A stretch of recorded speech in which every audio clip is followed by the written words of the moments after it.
Have you ever wondered how much a knitwear designer actually makes on a pattern? Do they break even? Maybe they make thousands of dollars. We're gonna get into it today on figuring out, and I'm gonna share with you all the nitty-gritty on the actual pricing, show you the background, show you the details on how much a knitwear designer actually makes on a pattern release.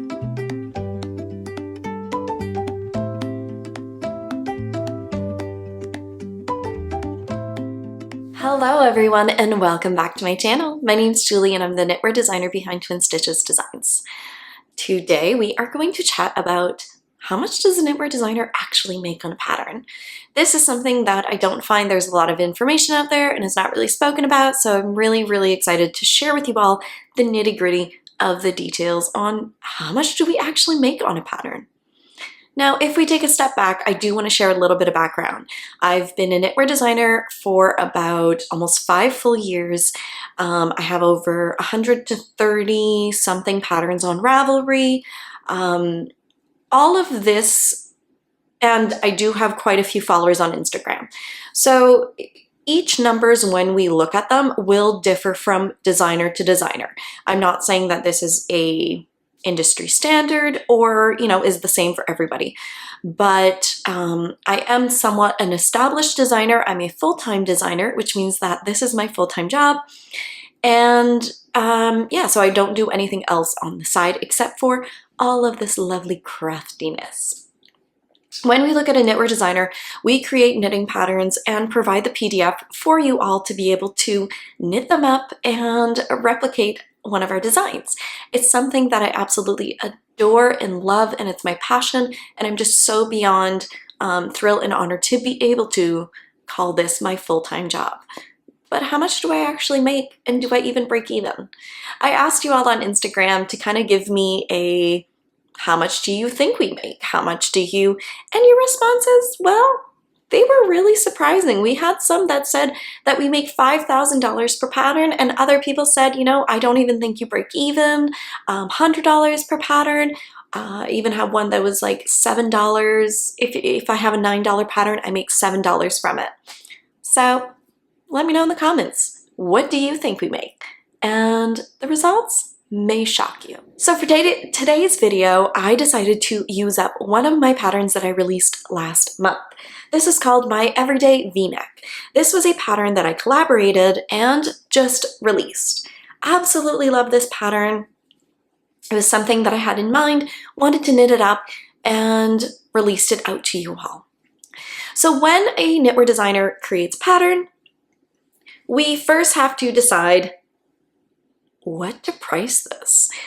And sadly, I do think that there is quite a big difference for some odd reason in the knitting community rather than the sewing community. So when we look at sewers and quilting patterns and sewing patterns, they are sold at a much higher price point than knitting patterns, which I don't think is fair. For some odd reason, we've decided that our industry standard, we have some price ranges where an accessory pattern can be sold anywhere from $5 to about $8, and garment patterns are sold anywhere, I would say, between $8 to $9 up to maybe $12 to $14, and that is the max. But when you look at sewing patterns, those are sold for much more, can be anywhere between $15 to $20 to $25. Why is that? Why have we priced our hand knit so low? The other factor is a lot of us knitters are used to not paying very expensive for knitting patterns. And when we see higher paid knitting patterns, we sometimes tend to shy away from them because they cost a lot more. And our yarn and supplies already cost a lot, so we don't tend to want to pay, which isn't really the right mentality that we should have for our craft. We should be wanting to support our designers. We should be wanting for them to get paid for their work and value all of the time and energy that goes into it. But how much time and energy actually goes into it? How much does it cost? How much hours? We're going to get into all of that. But first, I want to know, why do you think there is such a difference between these communities? Why as knitters, we price ourselves so low. Now you can say, Julie, why don't you just raise your prices? The problem with that is that you can raise your prices, but if you are the only one raising your prices, then you put yourself out of that price range compared to everybody else, which means that people won't tend to purchase your pattern compared to others. So you automatically have to put yourself. Now, another thing to keep in mind is when designers are releasing a pattern, typically we also do a promo. We typically do a coupon, a sale, something. So all of those takes from our profit, which is something that knitters are used to. They're used to purchasing a pattern, not paying full price. Again, isn't really the best mentality because we should be wanting to support our designers to be paying for their product.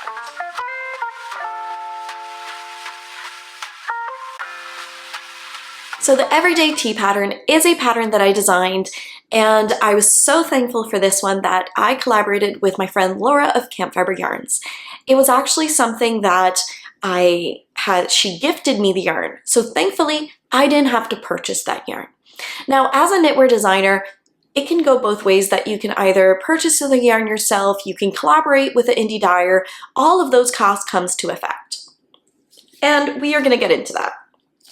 This pattern I sold on Ravelry for $12 Canadian, and I did put a sale and a coupon code. So at the end of the day, this one, I actually only sold 29 copies, which made me a total of $309.20. Now, this may seem like a lot to some, which absolutely, I'm not denying that $300 is amazing, because it is. And I'm very thankful for each and every single person who purchased the pattern. But when I'm looking at how much money I put into the sweater, did I even break even? So I will put all of the numbers on the screen. For this pattern, I did a photo shoot.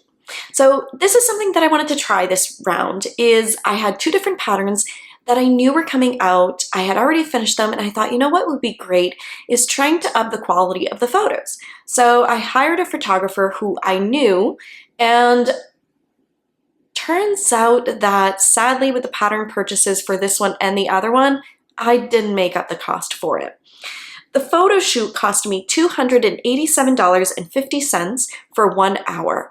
Now this was divided into two because I photographed two different patterns. So I really cut the cost in half because I wanted it to reflect this pattern, which cost me a total of $143.75. So that was just the photography of this pullover.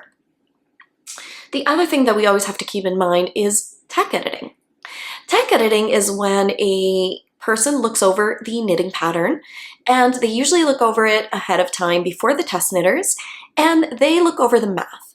They look over the formatting, the grammar, all of those little nitty-gritty details before we send them off to test knitters. This is a paying service. It's not voluntary. It's something that you pay for. You pay for a tech editor. It cost me about $40 Canadian. So again, tech editing can cost anywhere between $40 all the way to $100 to $120, depending on the complication or complicatedness of the pattern, the detail, how large the pattern is, sizes, all of that. Thankfully, I can bring my costs down because I grade my patterns myself, I format my patterns myself, and I do all of those details. Now for this pattern, writing the pattern took me 10 hours.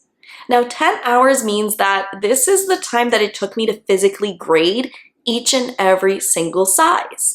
When we are looking at different grading and sizing, it can take a long time because not all bodies and shapes are the same. To be size inclusive, we have to design for around, I would say, 9 different sizes to 10 different sizes, which is from a 30-inch bust all the way to a 60 to a 62-inch bust before the positive ease, which is a extra small to a 5XL. All of my patterns are size inclusive, but just means that it's extra work for us in the background. To grade all of these sizes really takes a lot of time, but it's something that I do want to include in each of my patterns because I do want to be a size inclusive designer.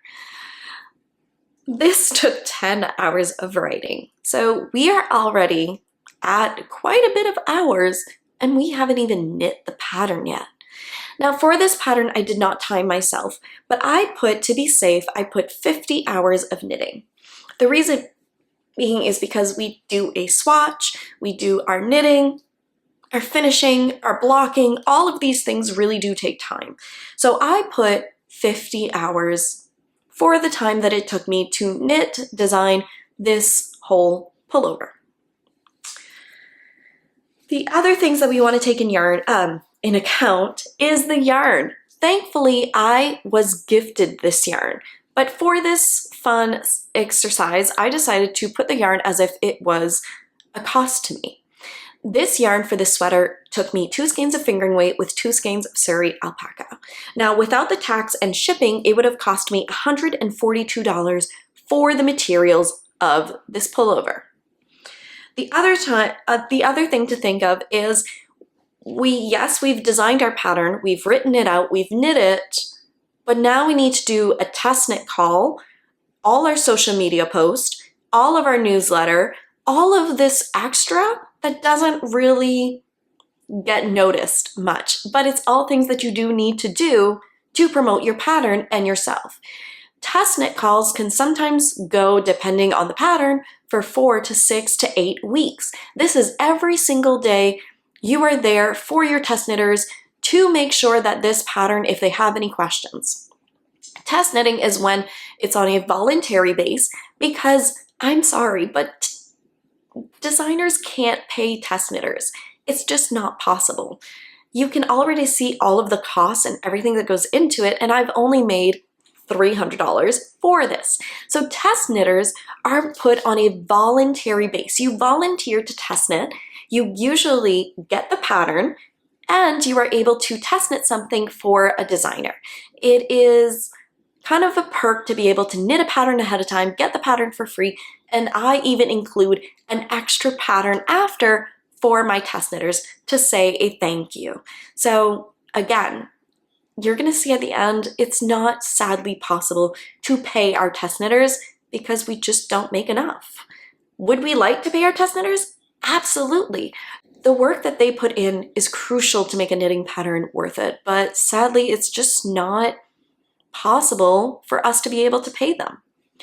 Now, the time we spend on social media and all of these, I decided to put around 5 hours because it may seem maybe a lot or not enough, but we do our newsletter.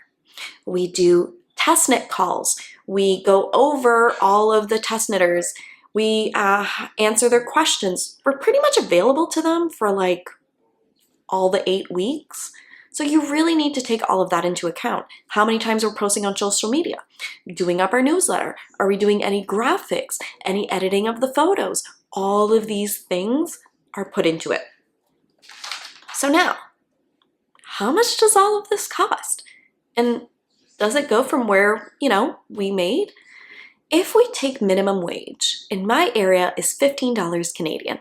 Now, here is where, friends, we're gonna get technical and it's gonna get fun. If we say that our minimum wage is $15 Canadian, and the writing of the pattern took me 10 hours, which is $150 Canadian. If we say that the knitting itself took 50 hours, that would be $750 Canadian for just knitting. Now these prices are my break even. This isn't even going for a profit. So technically, if I want to break even, I would need to do this as a minimum. But obviously, we want to make profit because this is our job. Photos cost $143.75. Our social media and test knit, we decided to put it for 5 hours, cost us a total of $75. Our tech editing cost was $40, and the yarn cost us $142, again, before tax and shipping. So our total cost for our break-even point would have been $1,375. And we made $309.20 for a total of $991.55 in the hole. Now you may ask yourself, Now, Julie, how on earth are you even able to make it as a knitwear designer? I'm wanting to get into designing and I'm just not really sure because obviously, if you can't even break even, like how are we supposed to? This is where other aspects come in play. As a designer, we have to have multiple outlets of revenue of streams. Now, or streams of income streams. There's multiple different ways to be able to support our designers. And I do understand that not all of us are able financially to support, but there are ways that you can support your fellow designers that you love. You can share their post on social media. You can like and comment on their post. You can favorite and queue it in Ravelry. Ravelry has a kind of algorithm that if we like and favorite a post or queue it, all of those and purchase it and comment, that brings it up to the hot right now list, which gets more eyeballs on your product, which at the end of the day is what we want. We want to be able to have our product be seen by more people. So these are little tiny things that you can do as a consumer that doesn't cost anything but can really help the designer. So sharing their posts, commenting, liking, favorite and queue it, all of these things don't cost you anything but means a lot to a designer because the more eyeballs that they can get on their products potentially means converts into sales. The other way that we do some sort of income is, for example, my YouTube channel. You will sometimes see little ads. Don't skip them if possible because yes, we may only get little tiny pennies for those ads, but as views go up, that amount goes up. If you have an amazing designer that has a blog, and when you go onto those blogs and you just scroll through and you see all of these ads, every single time that you scroll, they will get maybe a cent, 2 cents, 15, whatever it is, but that adds up. These are all other types of streams of revenue that a designer can have. One of mine is Patreon. I can't say good enough things about my Patreon group, my knitting community. They are the core and the reason I am able to do what I am today. They are such an amazing group of people, and I am so thankful every single month to them that I'm able to be a full-time knitwear designer. It is the only way that I can do this with my other streams of revenue, because as you see, I don't even break even. Patreon is a way that I am able to support myself as well as my family. So these are just ways that I'm so thankful to be able to do what I do. When you see other knitwear designers or crochet designers, never feel like they are charging too much for the pattern because there's so much work that goes behind it. Try to learn to appreciate all of the work and time and energy that they go and put into it. Their work is valuable and we should value them as designers, because if we continue to bring down this amount and not wanting to pay full price for a pattern, they're going to get discouraged and maybe not design as much in the future.